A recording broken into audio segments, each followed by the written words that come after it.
everybody, Suzanne Lyons here again, and we are in week 4. Can you believe that? My gosh, we are in goal setting. Is the series that we're working on now. Tip number 7. Wow, I can't believe it. So I've given you a lot of information so far. I hope it's not been too overwhelming. I've been trying to break it down a little bit and over this time period, so I hope that works, because I've also been giving you a lot of homework and a lot of exercises. And I also just want to take a moment, and just acknowledge you, because it's been a while, and you've been doing this work. And the fact that you're even watching me right now, that you are watching these videos and that you've been doing these exercises and watching these vlogs, says a lot about who you are. A lot about who you are in terms of your commitment to your career, and a lot about who you are in terms of your commitment to mastery. To mastering these distinctions that will have you be more powerful and more successful in your career. So I just want to acknowledge you for a minute and hopefully pass that along so that you can give yourself a nice little pat on the back too, because this isn't easy. What we're working on is not easy. I'm somebody who teaches business, and I teach business in the entertainment industry. And I try to bring all those distinctions that I did as a management consultant years ago in business and bring that to you so that you can wear that business hat all the time. Yes, we wear a creative hat. Of course we do. That's who we are, is creative. But I really want you to really stand for that you are the president and CEO of your company.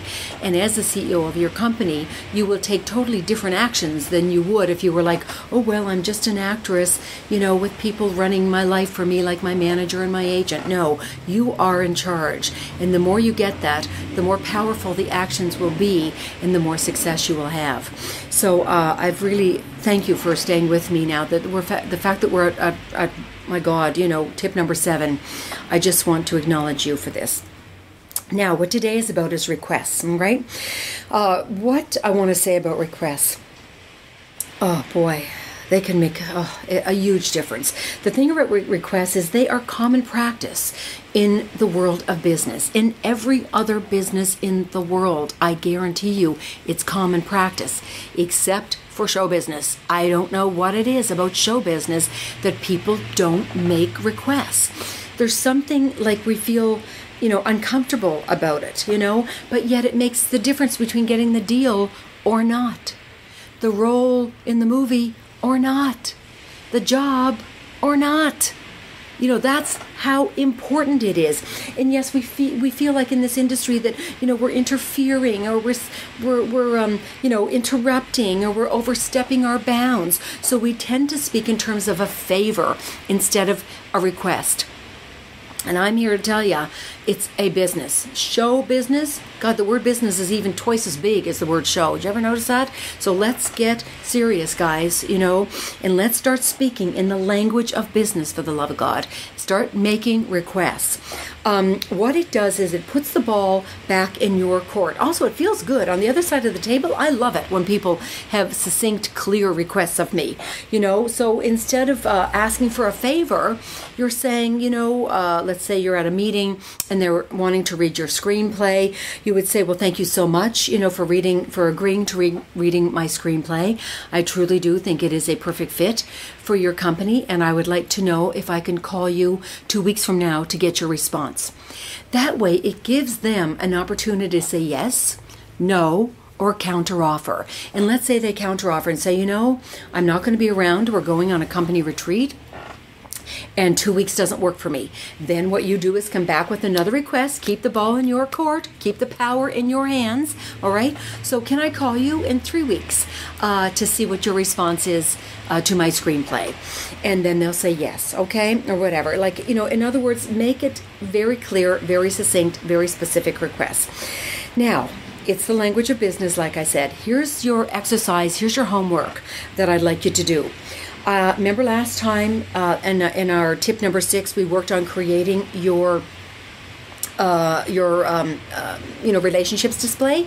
I want you to make it easy first. I know it's a little tough. Most of us have never read a request in our life, for God's sakes, So what I want you to do is pick some of the people you know very well, some of your friends, and I want you to call them. God, if you were in the Flash Forward course right now, you'd have to call everybody on your map and make a request. But I'm going to take it a little easy on you, all right? And I want you to call the people you know well and make a request. A very clear, specific request. Maybe it's like, I've just finished writing my short and I'd love for you to read it. I've just finished doing a new version of my actors reel and I'd love for you to watch it and get your, response, and then you give them a certain time period and all of that, right? I just have finished doing my composer reel and I'd love for you to listen to it. And then if they agree, then say, great, can I call you by Friday to hear your thoughts on it? I'd love to get your thoughts on it. Now, because you're calling some people on the map that you might not have spoken to for a while, always start every call with getting back into relationships. Please don't jump into, oh, hi, Sally, I've got a request to make of you. No. Get back into relationship. It may only take a minute. Hi, Sally. I know we haven't seen each other since the Women in Film Breakfast last year and just wanted to call and see how you were doing. And I'm working on, this whole new way of speaking right now, which is making requests. And I want to do a practice run on you in a few minutes, but I want to chat first of all to get caught up to date, with each other. Here's the other thing I'd like you to do. Then when you make your request, and you put that into action, then I would like you to end the call, and I want you to start to make a practice of ending calls where you are making a request of people that are friends, that you haven't seen maybe for a bit. Please start ending those calls with, is there anything I can do for you? I find in this industry, people bombard me sometimes, and if it's me, then I bet it's a lot of people with, oh, Suzanne, would you read my screenplay? Oh, would you, watch my reel? Would you listen to my reel? Watch my director's reel, whatever. And never do they say at the end, what can I do for you? If you're going to take an hour and a half, of the time, what can I do for you? Now, that's obviously not with an executive at a meeting where they're reading, your screenplay. But I'm saying just with friends sometimes, when you're asking them for something specific like this, it's not a favor. It's the language of business. It's a request. So please put in, if they're going to be doing you, reading your screenplay, for example, ask, is there anything I can do for you? Start to put that in to your language as well. That's it for today. That's tip number 7. Making requests, the language of business, very powerful. It keeps the ball in your court. It keeps the power in your hands. Have fun with it, as always. Have fun with it. And I will see you next time for tip number 8. Bye-bye. Thanks for joining me once again.